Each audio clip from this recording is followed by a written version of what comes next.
আওয়ামী লীগের ফ্যাসিবাদী শাসনামলে জোরপূর্বক গুমের ঘটনায় পুলিশ কর্মকর্তা আলেপ উদ্দিন সহ ৫ জনের বিরুদ্ধে আন্তর্জাতিক অপরাধ ট্রাইব্যুনালে অভিযোগ দাখিল করেছে গুম ফেরত ব্যক্তিদের সংগঠন Voice of Enforced Disappeared Person ভয়েট। মঙ্গলবার ট্রাইব্যুনালের চিফ প্রসিকিউটর কার্যালয়ে এই অভিযোগ দাখিল করেন সংগঠনের সেক্রেটারি আব্দুল কাইয়ুম মিঠু, আব্দুল্লাহ এবং আল হোসেন সহ আরও ১০ জন ব্যক্তি। অভিযোগ দাখিল শেষে গণমাধ্যমের সঙ্গে কথা বলেন ভয়েডের সেক্রেটারি আব্দুল কাইয়ুম মিঠু। যারা আজকে অভিযোগ নিয়ে আসছে তাদের প্রত্যেকের ঘটনা এখানে তারা বলবে, তবে তাদের গুম হওয়ার পিছনে একটাই কারণ, রাষ্ট্রপতি মেসেজ দেওয়া, তৎকালীন সময় শেখ হাসিনার বিরুদ্ধে কোনো কথা বলা, কেউ জুমার খুতবায় আলোচনা করা এবং নানান বিভিন্ন ব্লগারদের বিরুদ্ধে অ্যাক্টিভিটিস করা বা ফেসবুকে বিভিন্ন সোশ্যাল মিডিয়ায় দেখা গেছে ব্লগাররা যখন ইসলামিক বেশি কোনো কথা বলছে তার বিরুদ্ধে সে একটা স্ট্যাটাস দিচ্ছে অথবা তার বিরুদ্ধে কোনো জায়গায় কোনো কথা বলছে, সেটাই কারণ হয়ে গেছে গুম। এরকম করে ১০ জন পৃথক বা পৃথক কারণে গুম হয়েছে।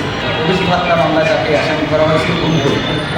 তাকে গুম করে দীর্ঘদিন গুম করে বাধ্য করে ভয় দেখে ক্রসফায়ারের ভয় দেখে বাবা মাকে ক্রসফায়ার দিকে এই ভয় দেখাইয়া তাকে 164 নিয়ে এবং তার ভাইকে পর্যন্ত এ ব্যাপারে হুমকি দিয়ে তারপরে 164 না হয় সেই মামলায় তাকে মৃত্যুদণ্ড দেওয়া হয়। তারপর তিনি এখনও জেলহাজতে আছেন।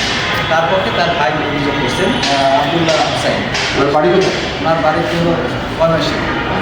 এছাড়া আরেকজন রয়েছেন উবাইদুল হক, তিনি প্রায় 16 মাস গুম হয়েছেন। আর মোহাম্মদ রায়হান তো 16 মাস প্রায় গুম হয়েছিলেন।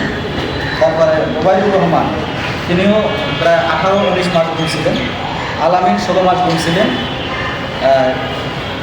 আবু জাফর, শামীম মিয়া, লোকমান মিয়া এবং হাবিবুর রহমান এবং বাহাউদ্দিন চমক, এই পৃথকভাবে 10 জনই মিনিমাম গুম ছিল তাদের 3 মাস থেকে 16 মাস, 18 মাস, 2 বছর। গুম মানে একটা ব্যক্তির উপর নির্যাতন, গুম মানে একটা পরিবার সামাজিকভাবে সব দিক থেকে তারা একটা কামাতে ছিল।